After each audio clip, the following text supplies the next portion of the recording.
Leviticus 20. The Lord said to Moses, "Give the people of Israel these instructions, which apply both to native Israelites and to foreigners living in Israel. If any of them offer their children as a sacrifice to Moloch, they must be put to death.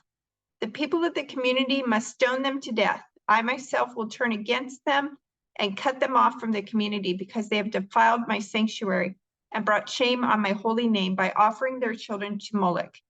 And if the people of the community ignore those who offer their children to Moloch and refuse to execute them, I myself will turn against them and their families and will cut them off from the community.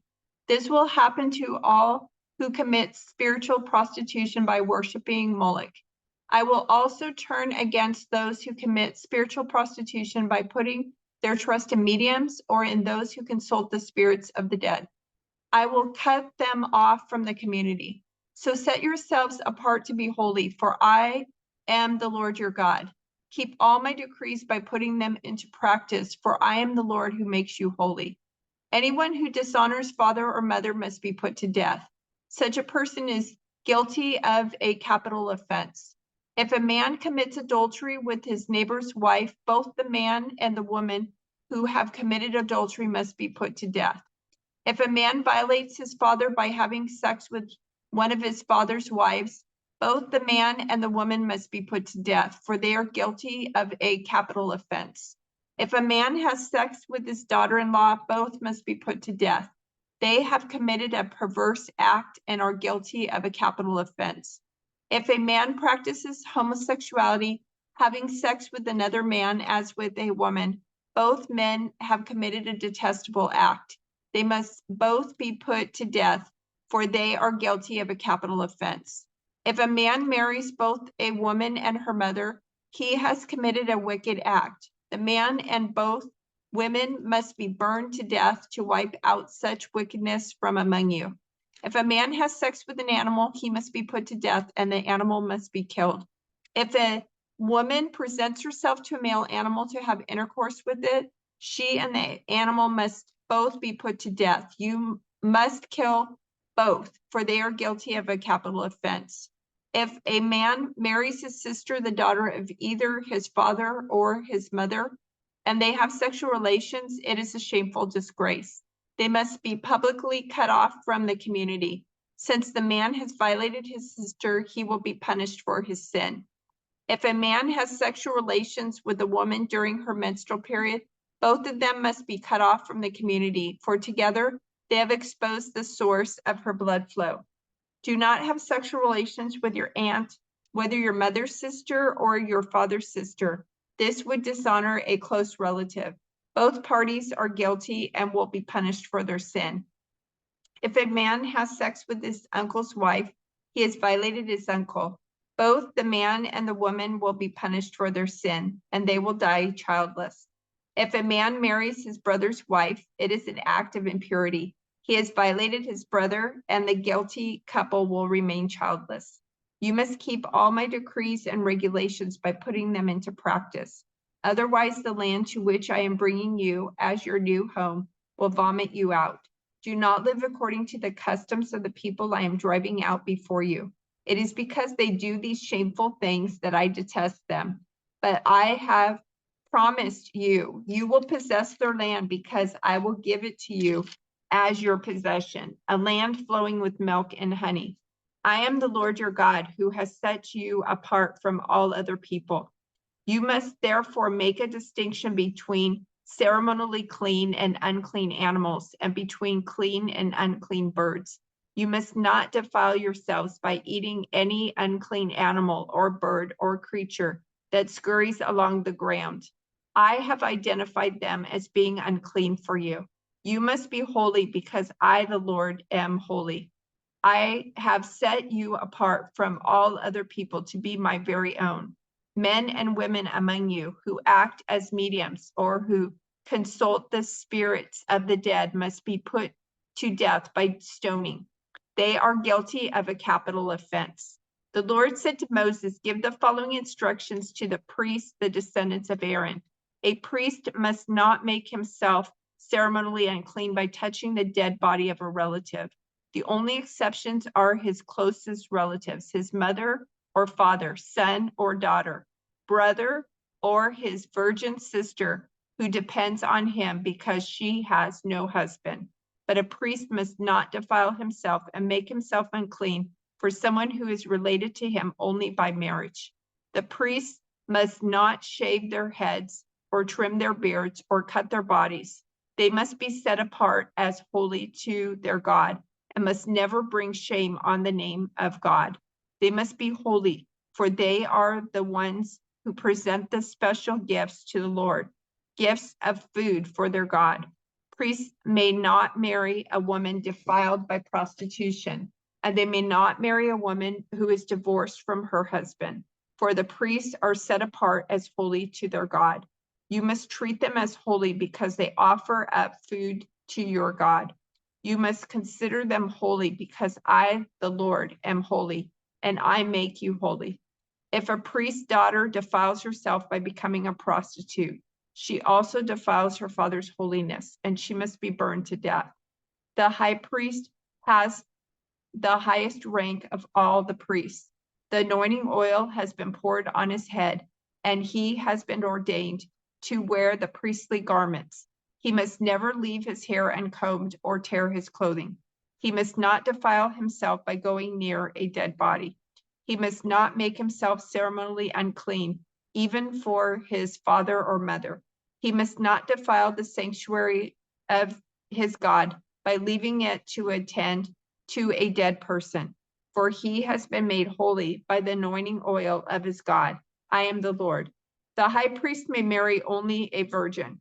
He may not marry a widow, a woman who is divorced, or a woman who has defiled herself by prostitution.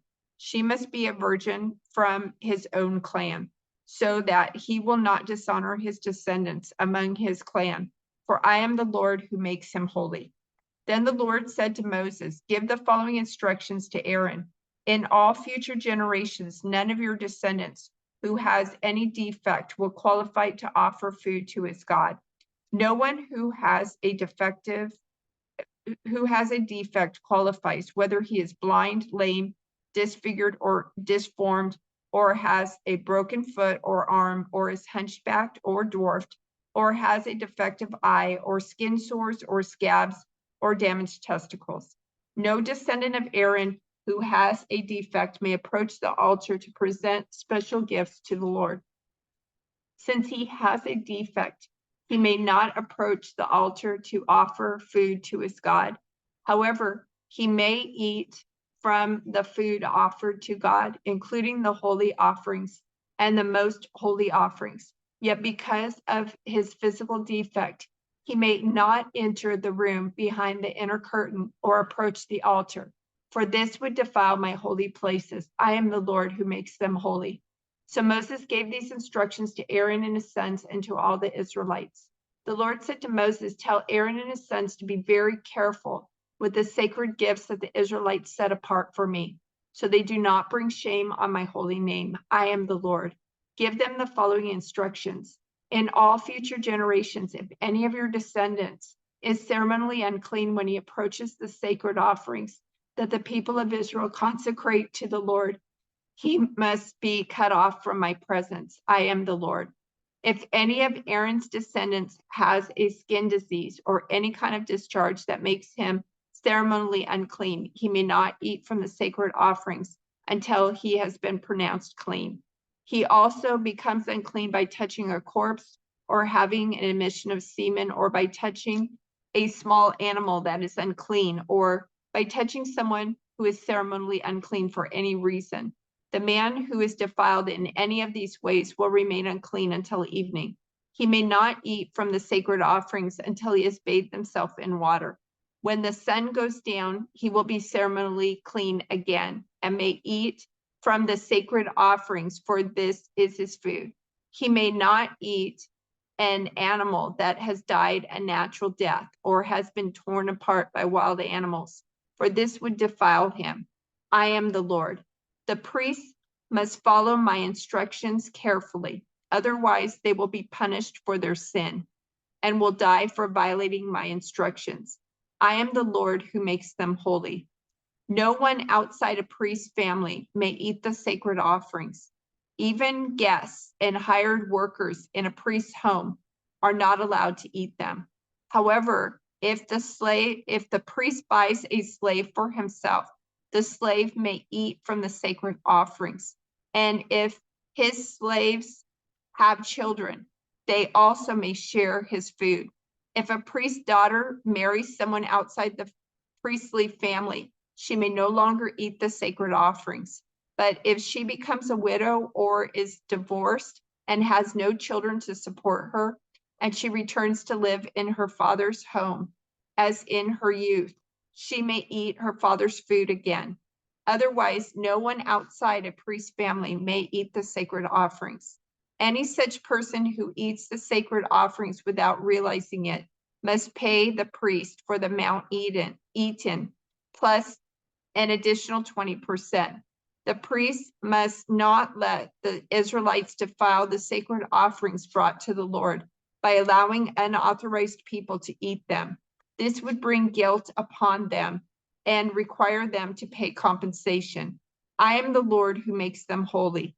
And the Lord said to Moses, give Aaron and his sons and all the Israelites these instructions, which apply both to native Israelites and to the foreigners living among you. If you present a gift as a burnt offering to the Lord, whether it is to fulfill a vow or is a voluntary offering, you will be accepted only if your offering is a male animal with no defects. It may be a bull, a ram, or a male goat. Do not present an animal with defects, because the Lord will not accept it on your behalf. If you present a peace offering to the Lord from the herd or the flock, whether it is to fulfill a vow or is a voluntary offering, you must offer a perfect animal. It may have no defect of any kind. You must not offer an animal that is blind, crippled, or injured, or that has a wart, a skin sore, or scabs. Such animals must never be offered on the altar as special gifts to the Lord. If a bull or lamb has a leg that is too long or too short, it may be offered as a voluntary offering, but it may not be offered to fulfill a vow. If an animal has damaged testicles or is castrated, you may not offer it to the Lord. You must never do this in your own land, and you must not accept such an animal from foreigners and then offer it as a sacrifice to your God. Such animals will not be accepted on your behalf, for they are mutilated or defective. And the Lord said to Moses, when a calf or lamb or goat is born, it must be left with its mother for 7 days. From the 8th day on, it will be acceptable as a special gift to the Lord. But you must not slaughter a mother animal and her offspring on the same day, whether from the herd or the flock. When you bring a thanksgiving offering to the Lord, sacrifice it properly so you will be accepted. Eat the entire sacrificial animal on the day it is presented. Do not leave any of it until the next morning. I am the Lord. You must faithfully keep all my commands by putting them into practice, for I am the Lord. Do not bring shame on my holy name, for I will display my holiness among the people of Israel. I am the Lord who makes you holy. It was I who rescued you from the land of Egypt, that I might be your God. I am the Lord.